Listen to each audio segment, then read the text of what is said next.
Olá, aluno e olá, aluna. Vamos então agora para o nosso sexto vídeo, sexto exemplo, né?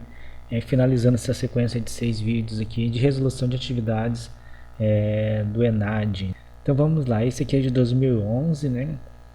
Nós temos ali uma figura muito bonita, Catedral Metropolitana de Brasília, né?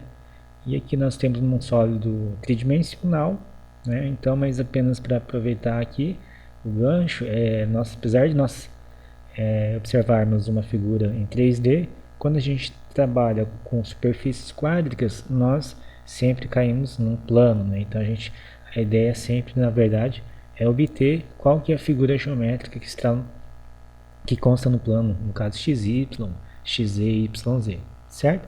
Não vou ler aqui o enunciado, né, mas eu já posso adiantar para vocês que a gente precisa obter os elementos, né, de uma hipérbole, né? Então vamos lá. Neste contexto, considere a figura abaixo os elementos principais da hipérbole associados aos arcos hiperbólicos da catedral. Então aqui ele já tem uma ideia, né, que aparece ali.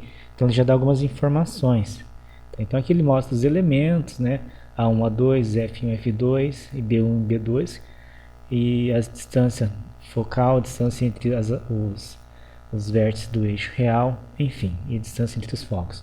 Bom, mas acho que a informação vem aqui agora. Então eu tenho aqui um desenho da figura e agora vamos ler o exercício. Supondo que o eixo real, o eixo transverso, da hipérbole na figura 2 mede 30 metros, então o eixo real, ou seja, a distância aqui do ponto A1 até o ponto A2 mede 30 metros, né? Então eu já garanto que o Azinho aqui vale 15, tá?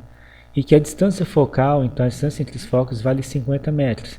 Então aqui eu já garanto que o Czinho vale 25, né? Porque a distância entre os focos vale 50. Então a distância, o Czinho, que é a distância do centro até o F2, por exemplo, a abscissa de F2, vai ser a metade, 25.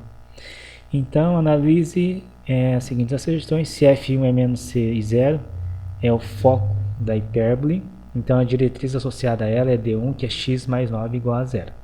Ok? Por quê? Porque a equação reduzida dessa hipérbole é x ao quadrado sobre 225 menos y ao quadrado sobre 400. Ok?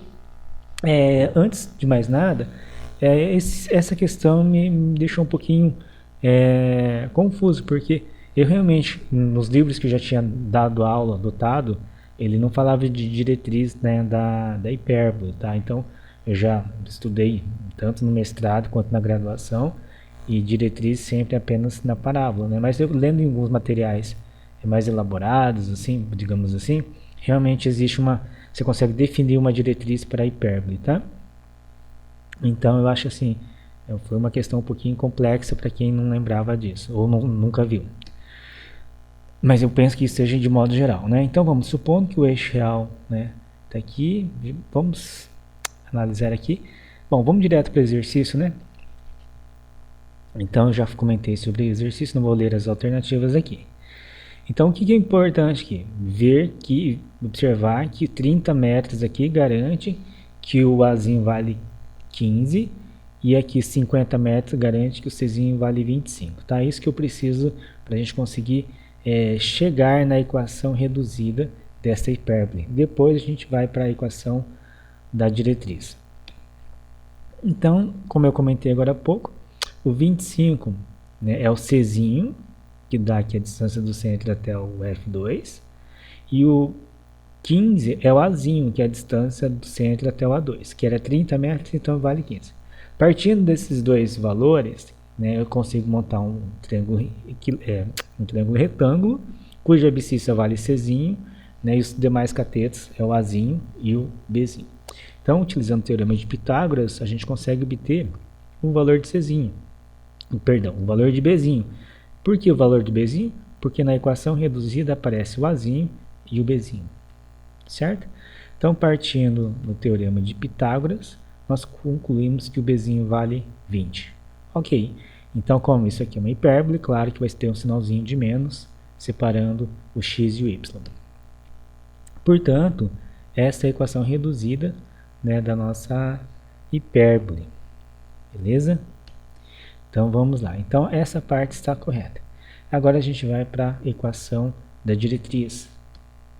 Então, a excentricidade é C sobre A, Czinho sobre A, então, que é 25 sobre 15, que vai dar 5 sobre 3. Ok. E daí a gente tem uma seguinte formulazinha, né? A diretriz, no caso do eixo, quando a diretriz, o eixo real é na horizontal, então a fórmula da diretriz é Cx igual a Cx mais ou menos A sobre E. Então, o Azinho aparece na fórmula, tá? E o Ezinho, quem que é o Ezinho? O Ezinho vai ser a excentricidade aqui, tá certo? Então, vamos lá. Desculpa. Quem que é o XC? XC é o centro da nossa, hipérbole. Então, a diretriz 1, né, um vai ser com mais, outro vai ser com menos. Então, x, que vai ser igual a 0, menos, né, um vai ser menos, outro vai ser mais. Aqui 15, que é o Azinho, na verdade, dividido pelo E, pela excentricidade. Então, vai dividir, multiplicar ali, vai dar, acho que 9, né? Fazendo as continhas. Então, x igual a menos 9, ou jogando tudo para o lado esquerdo, vai ficar x mais 9 igual a 0. Então, essa é a diretriz 1, ok? E se a gente olhar aqui, realmente a diretriz, uma das diretrizes é x mais 9 igual a 0. Então, x igual a constante igual a menos 9, ou x mais 9 igual a 0. Tá? Então, eu acho que o difícil dessa questão, assim, para quem nunca viu a diretriz de uma hipérbole, né, isso também é uma dificuldade, né, a ser considerada. Ok? Então, nós terminamos aqui a nossa sequência de exercícios, né, de resolução de questões do ENAD. Espero que vocês tenham compreendido, espero ter ajudado e que isso possa, de repente, trazer tranquilidade para vocês em relação às questões referentes da geometria analítica. Abraço a todos, bons estudos e uma boa prova.